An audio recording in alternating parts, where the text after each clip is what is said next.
Everyone, welcome to my channel NK education. मेरे YouTube channel पर आप सभी का बहुत बहुत स्वागत है। उत्तर प्रदेश में शिक्षा मित्रों के स्थानांतरण और समायोजन को लेकर जो आदेश जारी हुआ है, उस आदेश को लेकर कुछ शिक्षा मित्रों में कन्फ्यूज़न है। कुछ क्वेश्चंस मेरे पास इस प्रकार के आ रहे हैं कि वो स्थानांतरण के लिए उन्होंने सुना है कि अगर स्थानांतरण का फॉर्म भर दिया तो उन्हें दूर के डिस्ट्रिक्ट या दूर का बहुत दूर का विद्यालय मिल जाएगा, उससे अच्छा है कि जहाँ पर हैं वहीं पर रहें। तो ऐसी कुछ भ्रांतियाँ हैं जिनको दूर करने के लिए हमने सोचा कि उसको जो स्थानांतरण और समायोजन के नियम जारी किए गए हैं उनको आप तक पहुंचाना बहुत ज़रूरी है, क्योंकि ऐसे मौके बार बार नहीं मिलते और लैक ऑफ नॉलेज की वजह से या प्रॉपर कम्युनिकेशन की वजह से अगर कोई ऐसे लाभ से वंचित रह जाए तो वह पछताना हो जाता है।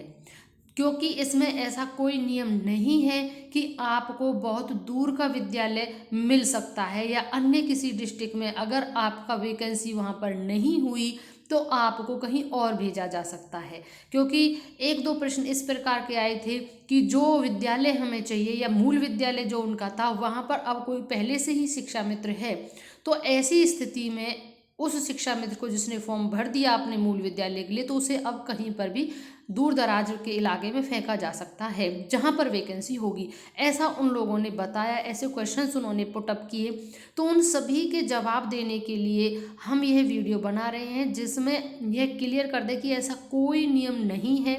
कोई भी नीति जब जारी होती है उससे पहले उसकी नियमावली तैयार की जाती है, तो उसी नियमावली का हमने अच्छे से, जब वह जियो जारी हुआ था तभी उसको पढ़ लिया था। उसमें साफ लिखा हुआ था कि जिस विद्यालय और मूल विद्यालय में, पहली बात तो ये है कि आप जहाँ पर हैं अगर आप सेटिस्फाई हैं, आप नहीं, आपके लिए सूटेबल है जो वर्तमान विद्यालय है, तो आपको वहाँ से कोई ज़बरदस्ती नहीं कि आपको स्थानांतरण के लिए कहा जाए। दूसरा पॉइंट, अगर आप इच्छुक हैं कि आपका स्थानांतरण आपके मूल विद्यालय या आपके घर के नज़दीक या जो महिलाएं हैं उनके ससुराल के स्थान पर हो जाए, तो आप जो विकल्प देंगे वही विकल्प चुने जाएंगे। 1% अगर वहाँ के विकल्प पर पहले से ही 2 शिक्षा मित्र मौजूद हैं तो आपको आपका ग्राम पंचायत की प्रायोरिटी दी जाएगी कि फिर उस ग्राम पंचायत में, जैसे कि आप जानते हैं ग्राम पंचायत में 2-2 विद्यालय भी होते हैं, एक मजरा होता है, एक मेन होता है, तो फिर वो आपको वो दिया जाएगा। अगर वहाँ पर भी नहीं है तो फिर आपका एनपीआरसी देखा जाएगा।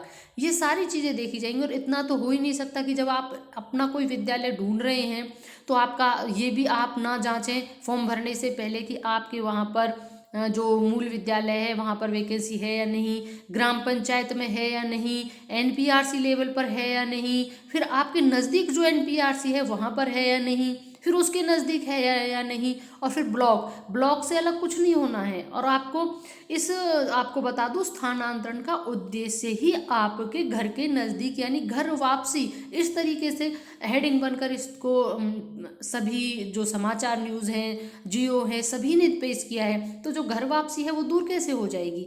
अब हम आपको नियम पढ़ाएंगे, आप उनको ध्यान से देखें, समझें और स्वयं भी पढ़ें।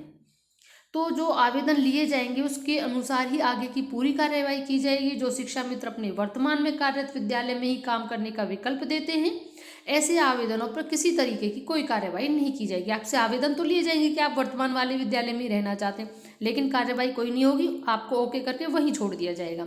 बेसिक शिक्षा परिषद के अन्य समायोजन के आवेदन पत्रों के आधार पर डीएम की अध्यक्षता वाली जिला स्तरीय समिति बनेगी। इसके लिए आपकी निर्धारित धारण और खाली पदों के सापेक्ष सॉफ्टवेयर के माध्यम से शिक्षा मित्रों के समायोजन की कार्यवाही को पूरा किया जाएगा। तो यह जो आपका ट्रांसफर का नियम है ना, अब आपको लाभ कैसे कैसे मिलेगा अब ये देखिए आप। यहाँ पर हमने पूरे इसको जियो को, क्योंकि जियो में बहुत सारी चीज़ें भी होती हैं, उनको मेन जो चीज़ें हैं उनको इसमें लिखा है। जो पुरुष शिक्षा मित्र हैं वह अविवाहित हैं, यहाँ पर देखें, या तो पुरुष हैं या अविवाहित शिक्षा मित्रों को अपने वर्तमान विद्यालय में रहने, मूल विद्यालय में जाने, मूल विद्यालय में पद खाली न होने पर उस ग्राम सभा, ग्राम पंचायत, वार्ड में चल रहे विद्यालय में खाली शिक्षा मित्र पद पर विकल्प लेकर तैनाती दी जाएगी। ये इतने सारे ऑप्शन हैं आपके पास, अब आप देख लीजिए। तो इसमें डरने की कोई ज़रूरत नहीं है। निस्संदेह अगर आपको अपने ससुराल या जो भी अपने नियरेस्ट आपको मिलता है आप जाइए, ऐसे मौके बार बार नहीं आते।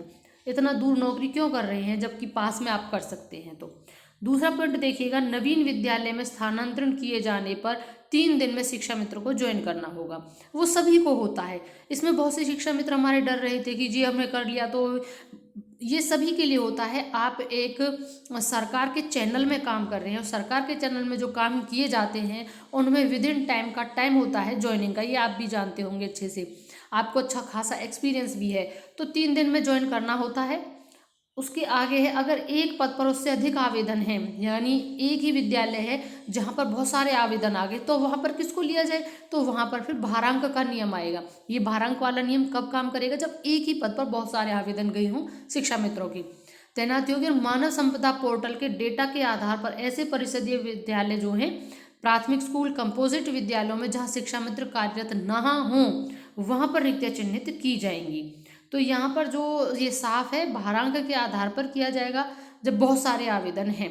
लेकिन अब जो इनमें से छूट जाएंगे तो वो ये ना सोचे जिनका भारांक सबसे ज़्यादा होगा ना उनको प्रायोरिटी दी जाएगी। अगर पुरुष अभ्यर्थी ज़्यादा हैं तो पहले महिला को प्रायोरिटी दी जाएगी। ये सारी चीज़ें हैं इसमें। अब आगे देखो, महिला शिक्षा मित्र को वर्तमान में कार्यरत विद्यालय में तैनात रहने, मूल विद्यालय जाने, उसी या दूसरे जिले में पति के घर की ग्राम सभा ये मिलेगा। यहाँ पर देखिए आपके क्वेश्चन का आंसर है ग्राम सभा, पंचायत, वार्ड, परिषदीय विद्यालय में खाली शिक्षा मित्र के पद पर तैनाती का विकल्प दिया जाएगा। आप अगर महिला शिक्षिका हैं तो अगर आपके स्कूल में नहीं है तो आपकी ग्राम सभा में होगी, पंचायत में होगी, वार्ड में होगी, यानी एनपीआरसी पर होगी, कहीं तो होगी। और एनपीआरसी का एरिया इतना बड़ा नहीं कि आप बहुत दूर चले जाएंगे। अब आप मानिए दूसरे डिस्ट्रिक्ट में हैं या बॉर्डर के डिस्ट्रिक्ट पे हैं, बहुत दूर होता है डिस्ट्रिक्ट का ही बॉर्डर से बॉर्डर पर, तो यहाँ पर एक क्लियर है जो फॉर्म आप भरेंगे 1% वहाँ पर वैकेंसी नहीं है तो उसका भी नियरेस्ट, फिर देन नियरेस्ट और नियरेस्ट, इस तरीके से आगे बढ़े जाएंगे कि जब ये नहीं मिला तो उससे नेक्स्ट कौन सा होगा, लेकिन उसी न्याय पंचायत में पहले तलाश किया जाएगा। आगे देखिए, जो शिक्षा मित्र अपने वर्तमान में कार्यरत विद्यालय में ही काम करने का विकल्प देते हैं, ऐसे आवेदन पत्रों पर किसी प्रकार की कार्यवाही की जरूरत नहीं होगी। ये आवेदन आपको देना पड़ेगा कि मैं इसी विद्यालय में कार्यरत रहना चाहता हूँ, तो आपका ओके होगा। आपके खिलाफ या आपके विद्यालय के कि भाई आप यहाँ पर क्यों रहना चाहते हो, ऐसा कुछ भी नहीं है। चाहे वो वहाँ का उसका मूल विद्यालय हो या ना हो, अगर आपने यह विकल्प दे दिया कि मैं अपने ही वर्तमान विद्यालय में रहना चाहता हूँ, तो आपको वहाँ से कोई नहीं हटा सकता। मेरे हिसाब से ये प्रश्न भी क्लियर होगा, बहुतों को इसमें भी कन्फ्यूजन था। अब अगला देखिए कि मूल विद्यालय या समीप के विद्यालय में रिक्त पद ना होने की स्थिति में, फिर वो ये आ गया कि अगर रिक्त पद नहीं है तो क्या होगा। यहाँ पर ये देखिए आप, यहाँ पर देख लेते हैं एक बार हम, यहाँ पर देखिए आप, ऐसी स्थिति में ग्राम सभा, ग्राम पंचायत, वार्ड के नज़दीक संचालित स्कूल में रिक्त पद पर तैनात किया जाएगा। हर जगह चाहे कोई भी पेचीदा मामला फंसता है तो वहाँ पर यही चीज़ देखी जाती है कि अगर जिसका आपने ऑप्शन दिया था वो नहीं है तो वो ग्राम सभा देखी जाएगी, ग्राम पंचायत देखी जाएगी, वार्ड देखा जाएगा और एनपीआरसी लेवल देखा जाएगा। इन्हीं पर तैनात आपको किया जाएगा, चाहे वो अविवाहित वाला केस आए या विवाहित के ससुराल वाला पक्ष आए या एक ही पद पर बहुत सारे आवेदन आ जाए। नियम एक होगा, वहाँ पर भारांक चल जाएगा और भारांक में भी अगर कोई सेम आता है तो फिर डेट ऑफ बर्थ ली जाएगी। जिसका डेट ऑफ बर्थ पहले का होगा उसको प्रायोरिटी दी जाएगी। अब अगला नेक्स्ट देखिए, नक्सल प्रभावित जिलों में जहाँ शिक्षा मित्र कार्यरत नहीं हैं वहाँ विशेष प्राथमिकता दी जाएगी। ऐसे विद्यालयों में शिक्षा मित्रों की 3 रिक्तियाँ चिन्हित की जाएंगी। वहाँ तो कोई नहीं जाना चाहेगा और इसीलिए वहाँ पर प्रायोरिटी दी जा रही है। सभी शिक्षा मित्रों को अपना डाटा मानव संपदा पोर्टल पर अपडेट करना होगा। इसके बाद वे संबंधित कार्यालय में त्रुटि रहित प्रमाण पत्र जमा करेंगे। आई होप आपके स्थानांतरण संबंधी सभी प्रश्न जो हैं वो क्लियर हुए होंगे और अगर अभी भी आपको संदेह लगता है तो आप कमेंट सेक्शन में कमेंट पूछिएगा, आपको with in time logical answer दिया जाएगा। आगे जो आने वाला हमारे वीडियो होगा आपके रिगार्डिंग वो होगा आपके मानदेय को लेकर कि ये कब तक वृद्धि हो जाएगी, कब तक नहीं होगी, और आपका जो ये मानदेय वृद्धि जस्ट 20,000 हुआ है, इसमें इसके बाद क्या कौन कौन है जिनका या सभी का एक परमानेंट टीचर के रूप में आपको स्थापित किया जाए। ये रणनीति को लेकर हम आपके सामने एक नई संकल्प के साथ आएंगे। और साथ में इससे रिगार्डिंग को क्वेरीज हों तो आप ज़रूर कमेंट सेक्शन में पूछिएगा।